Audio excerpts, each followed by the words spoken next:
Hiya. I can't hear you. Hey Jamie, you're right. Hiya, Rick. I'm not too bad, yeah. I'm just trying to get this meeting to work over my phone instead. So just give me 2 minutes.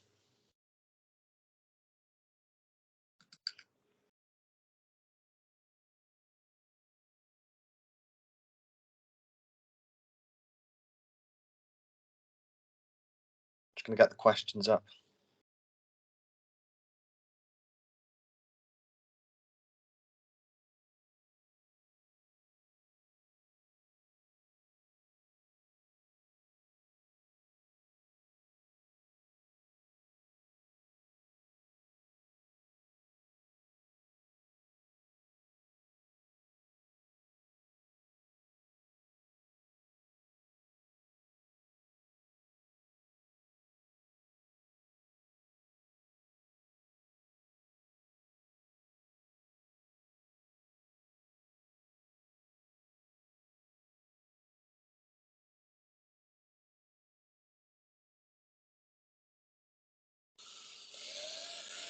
Right, Rick, I've got the questions up here. Okay. Do you want me to start with them? Yeah, sure, whenever you're ready. Right, so Rick, when did you first think that you wanted to become a Jehovah's Witness? I first wanted to become a Jehovah's Witness. That is, I first became interested when I'd reached a crossroads in my life. I wasn't really satisfied with the direction that my life was going in. I had a respect for the Bible as a book of wisdom, but I didn't really have much time for organised religion. So I did some research and found myself investigating what is now the jw.org website. Wow. What interested you the most about Jehovah's Witnesses when you were thinking of becoming one? Well, as I investigated the website, I looked at various topics, and what really impressed me was that anytime a question came up, anytime that something was spoken about, it always cited the Bible as the authority. I liked that it was being used like a manual for navigating life. It brings to mind the 119th Psalm and verse 105, where the Bible is described as being like it says, let's find that your word, the Bible, is a lamp to my foot and a light for my path. So it helped me navigate the things that are right in front of me and plot a course for the future. That's fascinating. It really is. Why did you want to become a Jehovah's Witness? Well, if there's one thing I'd proved over the 30 years prior to studying the Bible, was that my way of doing things hadn't really worked out very well. I wanted to have a better moral compass. I wanted to have a better relationship with members of my family and better relationship with my friends. I wanted a more satisfying life. In short, I wanted to get that strong relationship with God and a greater respect for myself.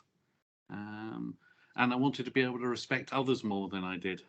And that in turn gives me a respect for life in general. I can attest to that. I completely understand where you're coming from. That's how I feel at the moment. What qualities of Jehovah appeal to you the most and why? Jehovah has many qualities, but there are 4 cardinal qualities: love, justice, power, and wisdom. Now, they all work together, but the greatest of them has to be love. And that's the motivating force behind everything that God does. And when we look into it, we see how that helps us to understand the problems that we see in the world and gives us satisfying answers. But trying to reflect that helps guide me in my decisions as well.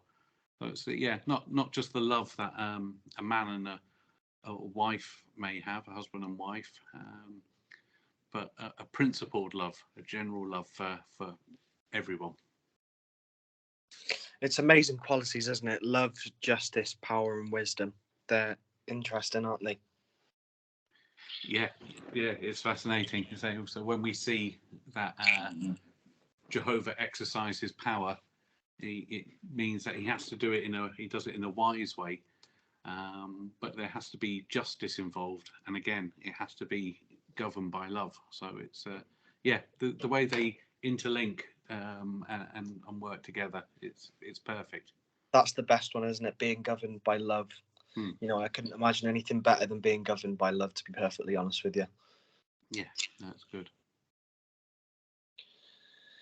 Do you enjoy your life as a Jehovah's Witness? Yeah, I love it. It's given me identity. It's given me purpose.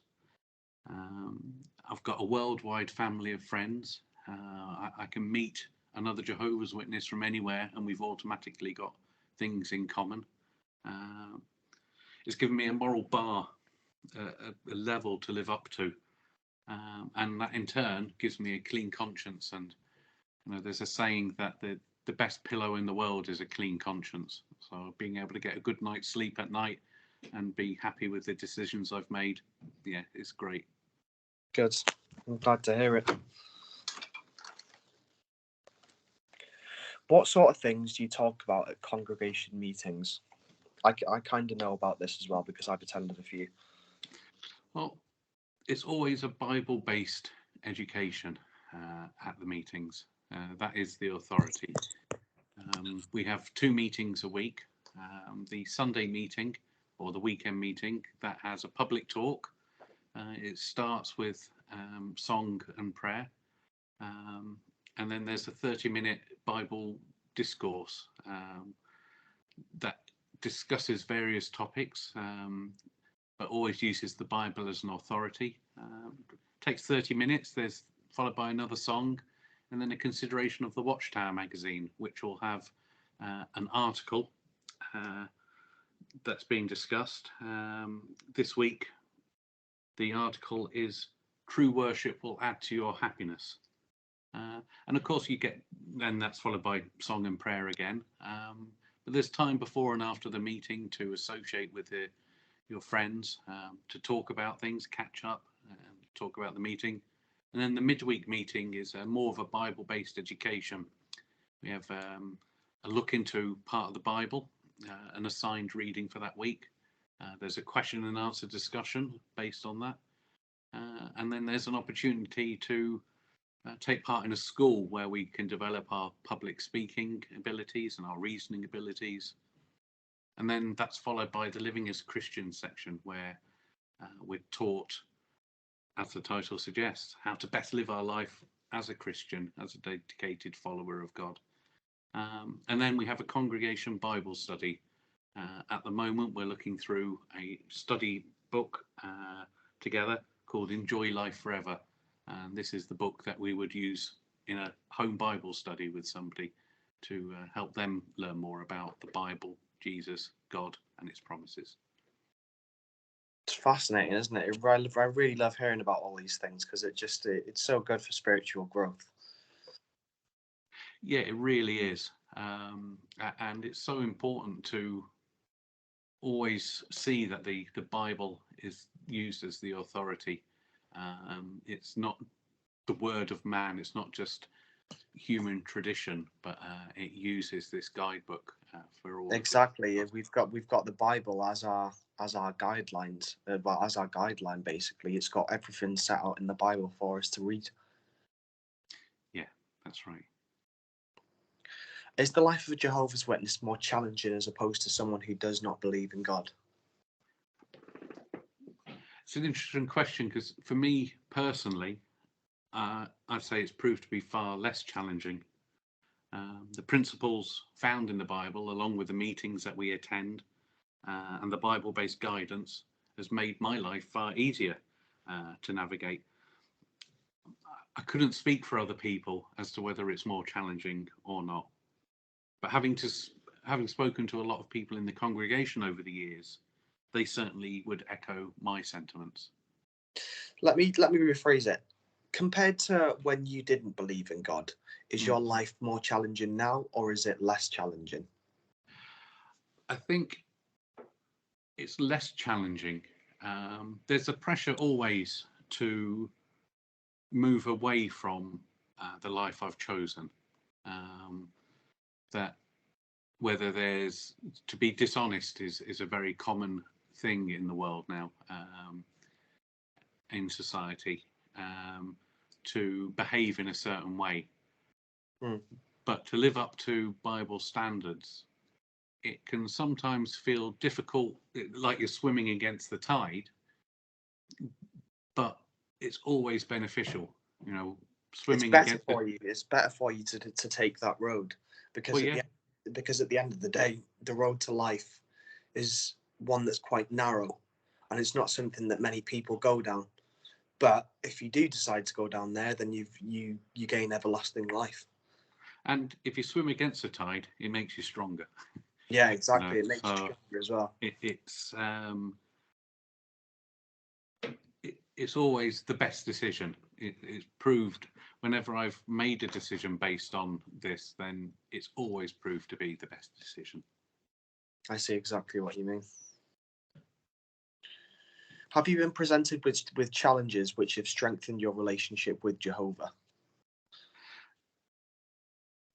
When life puts you to the test, and it will, whoever we are, whether we believe in God or not, it's an opportunity as a believer, as one of Jehovah's Witnesses, to put my faith and put my trust in Jehovah and his ways. And that always works out for me. Again, it's always proved right, and it's always proved to be the right decision. Even if I didn't understand the direction that was given at the time, it's always proved to be the right way. And I can give an example. I worked for myself in what was mainly a cash business, and over the years, many people have questioned, why I write everything down, why I declare everything, and why would I not sort of have one for me, one for the taxman? But following the admonition in the Bible, which is in Being dishonest, isn't it? Yeah, but in Romans 13:7, it says, "Render to all their dues, to the one who calls for the tax, to the one who calls for the tribute, to the one who calls for the fear, such fear, to the one who calls for honor, such honor." So being honest in my paying my taxes and keeping accurate records meant that when the COVID crisis came, and there were various grants awarded for the self-employed, it meant I got something based on what I really earn. So that money helped me a great deal. Whereas if I'd been dishonest over the years, I would have had less than I needed to live on, and I would have been in trouble. So that challenge I was helped immeasurably by just that one principle, and many others for that difficult time that we all went through. It just shows that following the spiritual guidance that Jehovah is offering through the Bible, just that scripture there, just shows that you've benefited from that because you've been honest, and it shows that Jehovah has kind of rewarded you in a way for being honest. I know given the circumstances of the pandemic, it wasn't a great thing to happen, but considering that did happen, and you were honest about your earnings and about things that matter, you were kind of rewarded at the end of that as well. But that's not the main purpose of it at all. But you can see that Jehovah has kind of said to you, look, I'm very proud of what you've done there, and this is how being honest actually helps you in later life. Yeah, and throughout that, I mean, people say honesty is the best policy, and it's not often that it's proved so helpful and so right. But I was really, really glad of it during this bad situation when many other people struggled, and just how I applied the direction that we get for the sanctity of life, how precious life is to God. And applying those principles to how I conducted my workplace has meant it's kept me safe and kept my customers as safe as possible. And people respect that, and it's been really helpful for the entire time. And it feels like I've been looked after and prepared for this before it actually happened. Definitely sounds like it. Do you see yourself as a Jehovah's Witness in 5 years' time? Yeah. I'd hope to be a Jehovah's Witness of my entire life. It's something that it took a long time. It took 30 years for me to get to the point of coming into a relationship with God, but I've never regretted it. It's never felt like it was the wrong decision, and I've never wanted to take a backward step. So you've been a Jehovah's Witness for 30 years? No, I've been a Jehovah's Witness since I was 30, so 17 years now. Wow. Oh. That's the end of the questions, Rick. All right. That's Thank all you the very much for questions. having me. Yeah. Right, let me just stop the recording. Give me a second.